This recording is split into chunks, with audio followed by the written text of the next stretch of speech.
కృష్ణా నదిలో వరద ఉధృతికి సంబంధించి ఎప్పటికప్పుడు అధికార యంత్రాంగం ప్రజలను అప్రమత్తం చేస్తున్నారు. ముఖ్యంగా దిగువ ఉన్నటువంటి లంక గ్రామాల్లోని ప్రజలకు ఇప్పటికే రెవెన్యూ సిబ్బంది వెళ్లి జాగ్రత్తగా ఉండాలని చెప్పిన పరిస్థితి అయితే ఉంది. ప్రమాద హెచ్చరికలు కనుక జారీ చేస్తే ఇమీడియట్గా తెలియజేస్తాం, ఖాళీ చేసి రావడానికి సిద్ధంగా ఉండాలని కూడా ముందస్తు హెచ్చరికల రూపంలో ఇవ్వడం జరిగింది. అయితే కృష్ణా నదిలో వరద అంటే నిన్న సాయంత్రంతో పోలిస్తే ఈ రోజు కొంత మేరకు తగ్గినట్లుగా మనం చెప్పుకోవచ్చు. నిన్న సాయంత్రం 5.14 టీఎంసీలు వరద నీరు ఉంటే కనుక ఇప్పుడు 4.53 టీఎంసీల వరద నీటిని దిగువకు విడుదల చేస్తున్నారు. ఎగువ నుంచి అదే మొత్తం వరద నీరు ప్రకాశం బ్యారేజీ వద్దకు వచ్చేరుతుండటంతో దిగువకు విడుదల చేస్తున్నారు. ఇంకోవైపు ఎగువన కురుస్తున్నటువంటి వర్షాలు, వాగులు, వంకలు పొంగి పొరలడంతో ఇప్పటికే కరెంట్ లెవెల్ తీసుకుంటే కనుక శ్రీశైలంకి 882, అదేవిధంగా నాగార్జున సాగర్ తీసుకుంటే 583 అడుగుల మేర కరెంట్ లెవెల్ ఉన్న పరిస్థితి అయితే ఉంది. అదేవిధంగా ప్రకాశం బ్యారేజీ వద్ద కూడా మనం తీసుకుంటే కనుక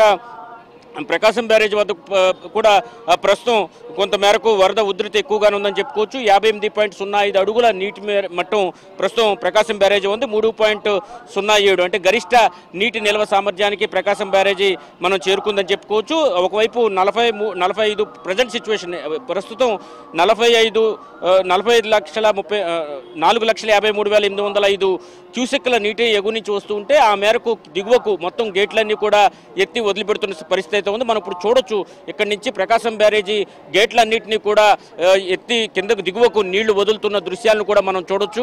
భారీ ఎత్తున కృష్ణా నదిలో ఎగువ నుంచి వస్తున్న వరద ఏ మేరకు అయితే వస్తుందో అదే మేరకు దిగువకు పూర్తి స్థాయిలో విడుదల చేస్తూ ఉన్నారు. దీంతో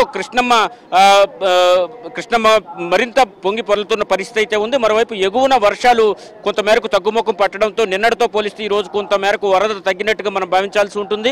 అయితే రానున్న రోజుల్లో ఒకవేళ అల్పపీడనం కనుక వస్తే కనుక వరద ఉధృతి, వర్షాలు పైన పడే వర్షాల కారణంగా వరద ఉధృతి పెరిగే అవకాశం ఉన్న నేపథ్యంలో అదేవిధంగా లంక గ్రామాలు కూడా అప్రమత్తంగా ఉండాలని ఎప్పటికప్పుడు చెబుతున్న పరిస్థితి అయితే ఉంది. లంక గ్రామాల్లోని ప్రజలను ఇప్పటికే రెవెన్యూ అదేవిధంగా ఇరిగేషన్ శాఖ అధికారులు కూడా పూర్తి స్థాయిలో అప్రమత్తం చేశారు. ఎప్పుడు ఏ క్షణమైనా సరే ఏ ప్రమాదమైనా సంభవిస్తే కనుక ఇమీడియట్గా సిద్ధంగా ఉండాలని కూడా వారికి ఇప్పటికే అన్ని రకాలుగా అలర్ట్ మెసేజ్లు అయితే ఇవ్వడం జరిగింది.